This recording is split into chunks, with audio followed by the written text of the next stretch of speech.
क्योंकि आज हमने कोयटा को अलविदा करना था और वापस अपने घर के लिए रवाना होना था, तो इसलिए सबको मिलने के बाद अपने बस टर्मिनल की तरफ रवाना हो पड़े। वापस आने का दिल तो नहीं था, खैर अपने घर वापस आना तो था ना। नी मैं तेरे नालों सोना कोई भी वेख्या ना, सूरज तत्ता पे चंद दागी तारे पत्थर ने, कोई मुल नहीं सी था रुलदे फिरदे सी, लोहा पार ला दिता एक चंदन दी लकड़ ने, लोहा पार ला दिता एक चंदन दी लकड़ ने, बात लिखिया नाले वेखो नाले चुमा मैं, मेरी सुरत भुलाती तेरे नां दे अखर ने, मेरी सुरत भुलाती तेरे नां दे अखर ने, इत्थे कोई ना मिलदा आपे रब मिलाउंदा ए, मिलना विछड़ना ए सब किस्मत दे चक्कर ने। खैर 20 मिनट का सफ़र तय करने के बाद मैं जबले नूर अपने बस टर्मिनल पर पहुंच गया और मैं बड़ा ही बेताब था कि घर के लिए जल्दी से जल्दी रवाना और हम जल्दी से जल्दी घर पहुंच सके, क्योंकि अपना शहर तो अपना ही होता है ना। कज़न मेरा तो मुझसे नाराज़ हो रहा था कि यार तो अभी 4-5 दिन हुए हैं और वापस भी जा रहा है, तो मैंने कहा यार इंशाल्लाह मैं फिर दोबारा छुट्टियों में चक्कर लगाऊंगा।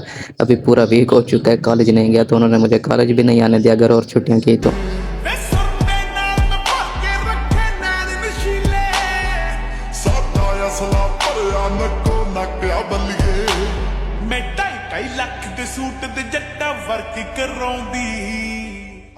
अभी हमने कोयटा शहर से तकरीबन 1 घंटे का ही सफ़र किया था और हमारी गाड़ी रास्ते में ही ख़राब हो गई और मैं बहुत परेशान हो रहा था कि यार अब क्या होगा, हमारी गाड़ी तो अभी से ही ख़राब हो गई है। खैर अब क्या कर सकते थे, ख़राब हो गई है, हम इसमें कुछ कर तो नहीं सकते थे। तो गाड़ी तो हमारी ख़राब हो चुकी थी, तो मैंने सोचा क्यों ना कुछ पेट पूजा कर ली जाए।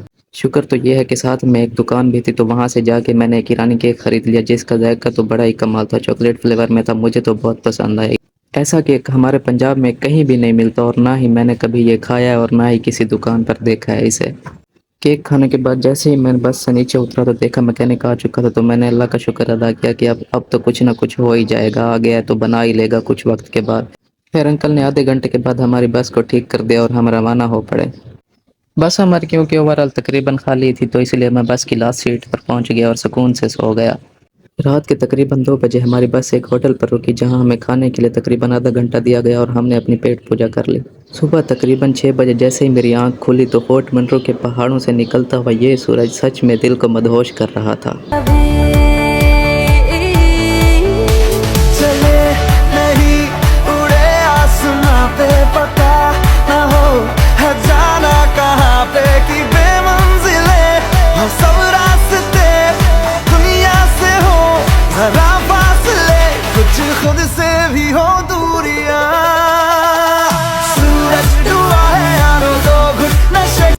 आखिरकार 12 घंटे का सफ़र तय करने के बाद सुबह 6 बजे मैं डीजी खान की सरजमीन पर उतर गया और अपने कज़न के घर की तरफ रवाना हो पड़ा।